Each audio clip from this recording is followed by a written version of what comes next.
The Memphis Grizzlies have now won 6 games in a row, putting them at second in the West, only half a game behind the first-seeded Pelicans.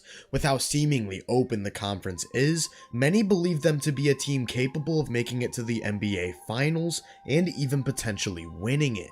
But just how good are they, and are they serious championship contenders? Their offensive scheme is very Ja Morant-centric, meaning that when he's on the court, they run just about everything through him on the ball.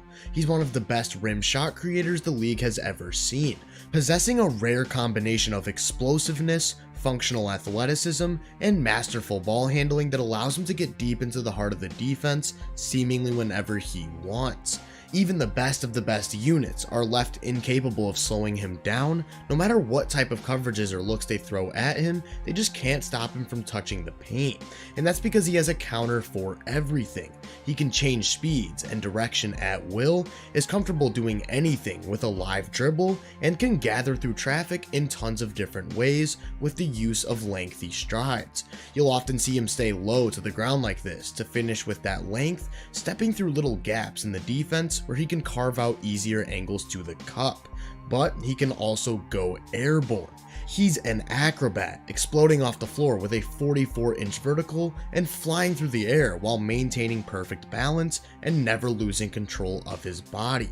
He can adjust his shot or body angle with ease to score through the trees, where he's got phenomenal touch and an arsenal consisting of just about any finish you can possibly think of. From a bit further, he can punish teams with the use of a floater, getting really high before releasing to dodge the outstretched arms of rim protectors, and he's even added a little mid-range pull-up to his game as yet another effective counter. He's also pretty serviceable as a pull-up three-point shooter. He won't actively hunt for them, but if given to him can catch a rhythm and do some real damage, and once that threat is established, he'll start to throw some hesitations to open up his driving game even more.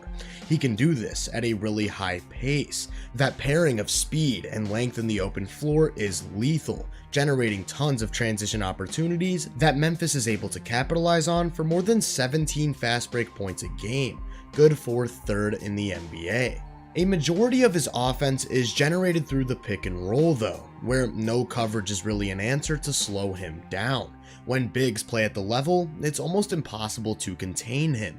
He splits doubles and traps without much difficulty, can blow by anyone who stands in his way in space, or he'll reject the screen and explode in the opposite direction with nobody in position. When opponents go to a softer coverage, such as drop, he'll play a much more methodical, patient approach, where he'll put defenders in jail to block their recovery and play the in-between game, where he can probe with a live dribble to hunt for a floater, or somehow manufacture a new driving angle out of thin air. One of the reasons this works so well is because that initial screen puts his defender out of position, and because he plays 75% of his minutes next to Steven Adams, he's able to get to those spots at an even higher rate. Adams might just be the best screener in the sport. He's a massive body with an absurd amount of strength and power who always hangs around the elbow or nail, where he's in position to put a roadblock in the path of perimeter defenders. He's also a pretty skilled passer that's comfortable handling the ball, which allows him to serve as a dribble handoff initiator or just central passing hub, which not only gets Ja and other ball handlers going off of movement, but with a more open lane as his man is forced to step out a bit further, opening up his signature one-handed bounce to cutters. On the roll, he's not a guy who's diving downhill and looking to get above the rim, but trails those attacks to the basket well for easy passing angles where he can go to quick hooks, floaters, or just finish with size while punishing switches. Most of the time, he's trailing for an opportunity to crash the glass. Because Morant draws so much attention and is willing to go up in traffic, he creates a decent amount of opportunities, while Adams is probably the game's best offensive rebounder. This is now his second season in a row, leading the league in offensive rebounds, and as a team, the Grizzlies also lead the league, generating lots of second chance points as a result. For that reason, he requires a body on the crash, and having a guy who requires some attention down low himself, that also actively helps in getting an all-time great slasher even more paint touches, consistently forces defenses into rotation. And because Morant has those counters for just about every coverage, he's able to break the defense down, draw tons of added attention, and create for teammates. Because the goal is to prevent him from ever touching the paint, these breakdowns are usually caused at the point of attack, where he can make reads as a playmaker from the perimeter. He's primarily opening up jump shooters, which he's able to take advantage of due to having the range and velocity on his passes needed to get the ball to any spot on the floor quickly. He does still create a fair share of opportunities at the rim though, looking off these shooters to send help on closeouts, lobbing it through tight windows to rollers or backdoor cutters, or taking it all the way in and laying it down to a teammate on the interior. Memphis also likes to take advantage of this passing ability by weaponizing his scoring threat to initiate off-ball actions, like here where he rejects the initial screen and darts towards the paint where he draws a second defender, leaving Desmond Bane wide open on the wing for 3. Bane's an otherworldly shooter of the basketball, knocking down just under 44% of his threes on over 7 attempts a game over the last 2 seasons, with ridiculous versatility. He's an off-ball master, involved in tons of different screening actions, constantly relocating and repositioning himself on the perimeter, or coming off of handoffs where he's knocked down from every single spot on the floor while moving in any direction. He's also great off the bounce, with quick trigger pull-up triples or step backs to create some more separation, which has been huge in his overall development, as he was creating at an entirely different level before missing time with an injury. He's also another guy who can run that two-man game with Steven Adams to near perfection, coming off of screens, handoffs, and high pick and rolls with the option to torch weaker coverages from deep or attack into open space with a pull-up mid-range game, decent floater, and occasional drive all the way to the rim. He can also fake the use of screens and backdoor when being hugged on the perimeter, like here coming off a curl at the top of the key that Brooklyn shuts down, before initiating a give and go with Adams, where his capabilities as a facilitator and opening of the lane lead to a cutting layup.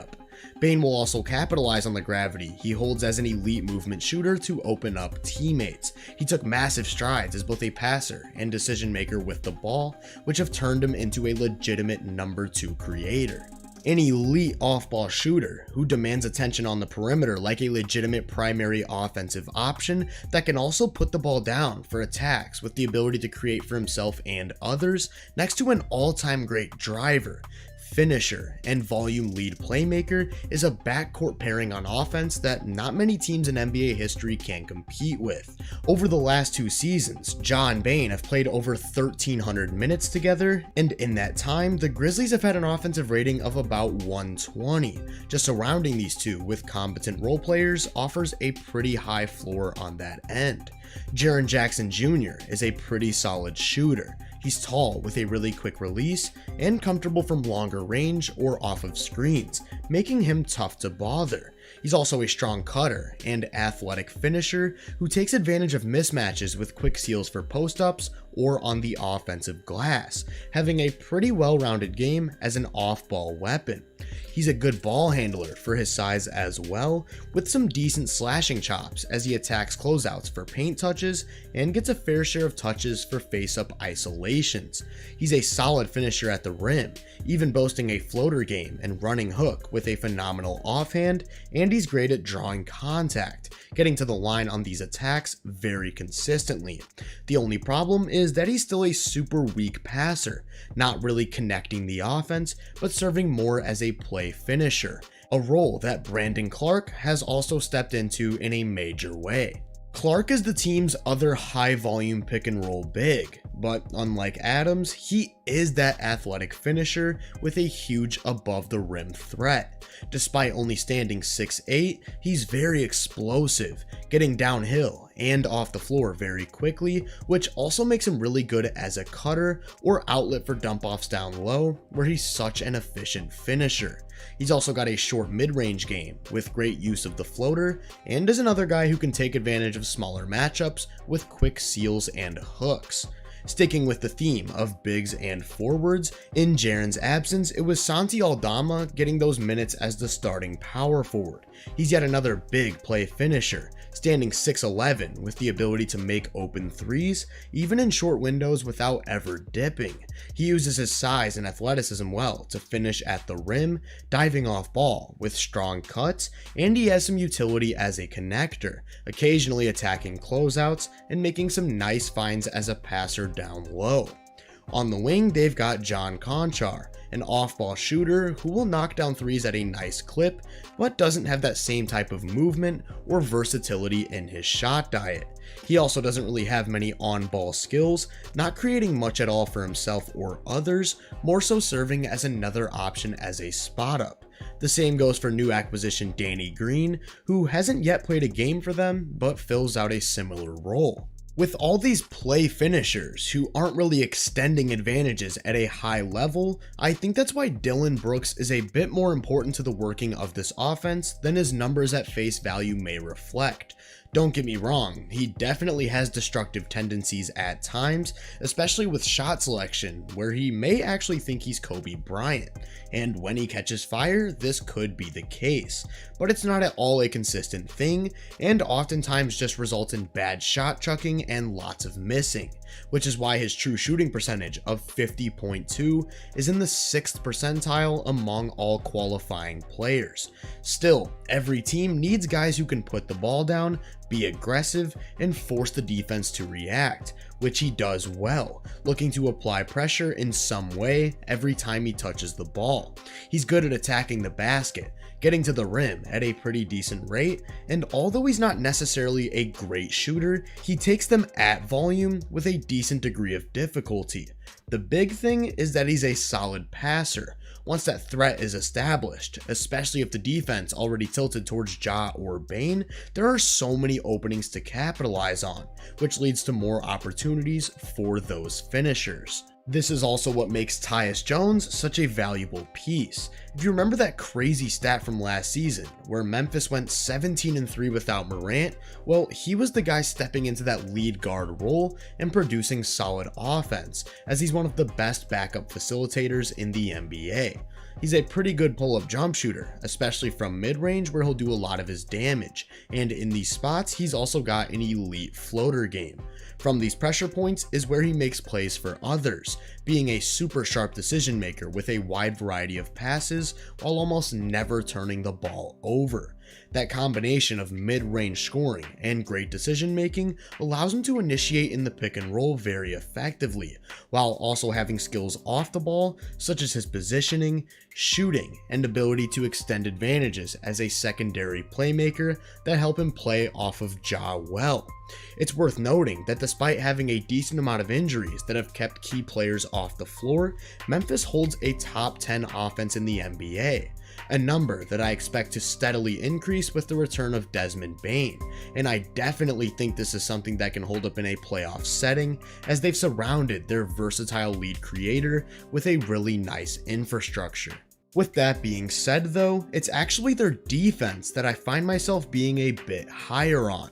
But before we get into that, I want to give a quick shout out to Basketball Index for helping with this analysis and the making of this video.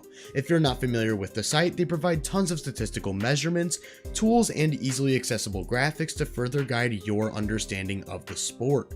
They offer talent grades on pretty much any aspect of the game you can think of, and through their player profiles tab, I can easily compare them to other players around the league. Using Ja Morant's finishing as an example, on this page I'm presented with various various metrics detailing his ability to create and make these shots, along with how he stacks up against his peers. This is just one of the many useful tools found on the site that help guide me and many others through their analysis, and by signing up with the code VENUE30, you can get 30% off your first month subscription. I'll leave a link in the description below for anyone interested in signing up, and with that being said, let's take a look at this Memphis defense. This is a unit, of course, anchored by a Defensive Player of the Year caliber guy in Jaren Jackson Jr. To start this season, he missed an extended amount of time, and in those games the Grizzlies had a defensive rating of 112.8, on par with the league's average. Since getting him back, that number's improved greatly to a 108.2, which would actually be the best defense in the NBA. And that's just the kind of game changer he is on that end, covering up everyone's mistakes while consistently making huge plays. Like here, where Tyus Jones is supposed to force the ball around a screen with Jaren in position to help, but gives up the opposite angle too easily, which results in a blow-by. But Jackson's still able to recover with an incredible save.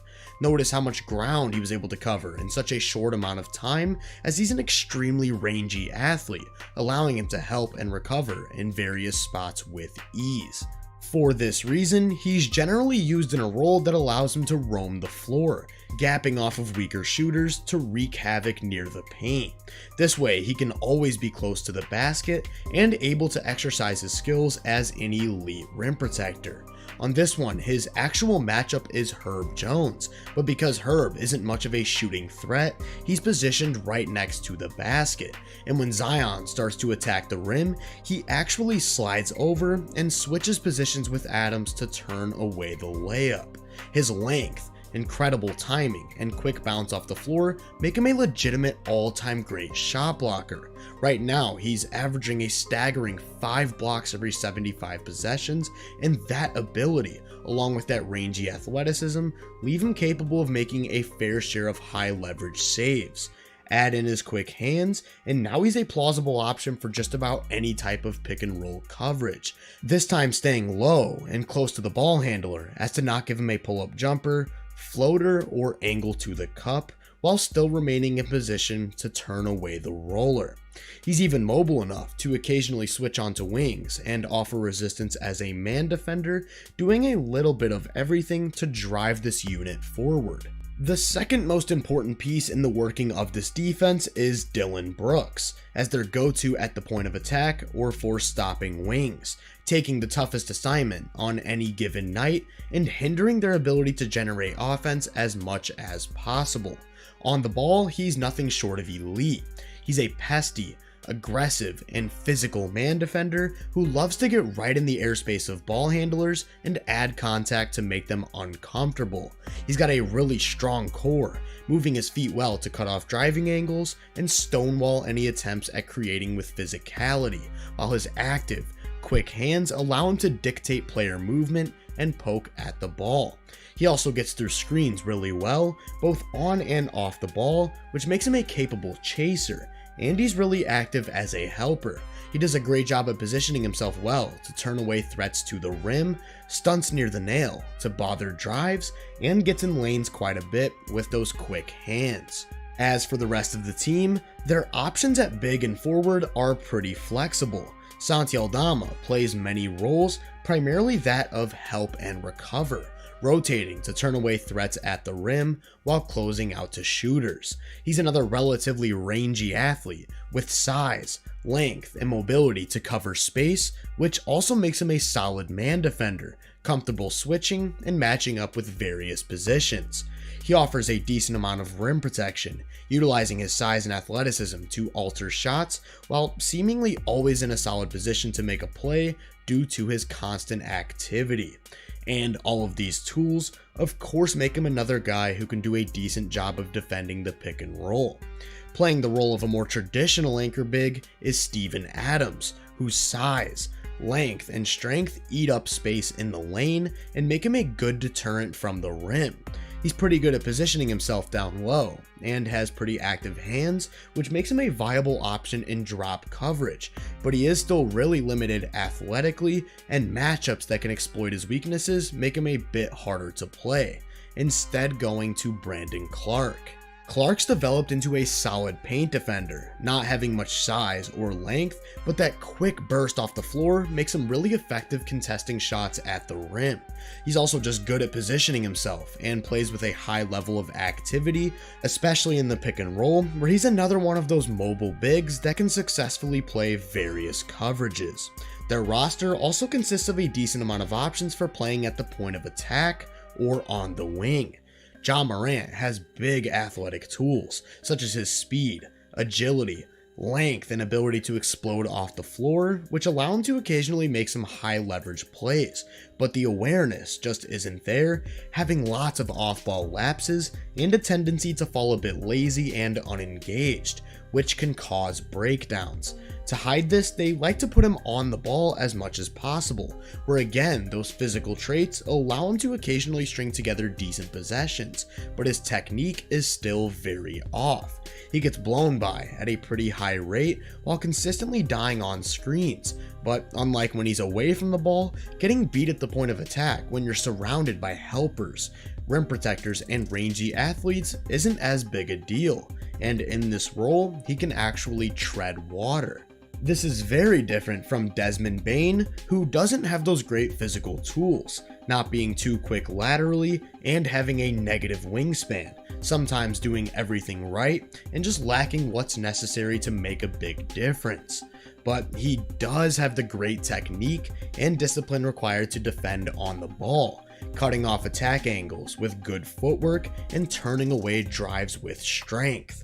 Here he's matched up with the much bigger Lauri Markkanen attacking on the move. Aldama does a great job of helping from the nail to take away the middle of the floor, allowing Bane to slow that momentum and take away the ball entirely. He's pretty good at dodging screens as well, having some utility at the point of attack. Off the ball, he's engaged and smart, knowing where to position himself as a helper and making the right rotations. On this one, he gaps very aggressively off of a weaker shooting McDaniels to put a body in front of Anthony Edwards in the pick and roll, and when Brooks gets taken out by a screen, he seamlessly switches right onto him, while Dillon peels back to the wing with no advantage created.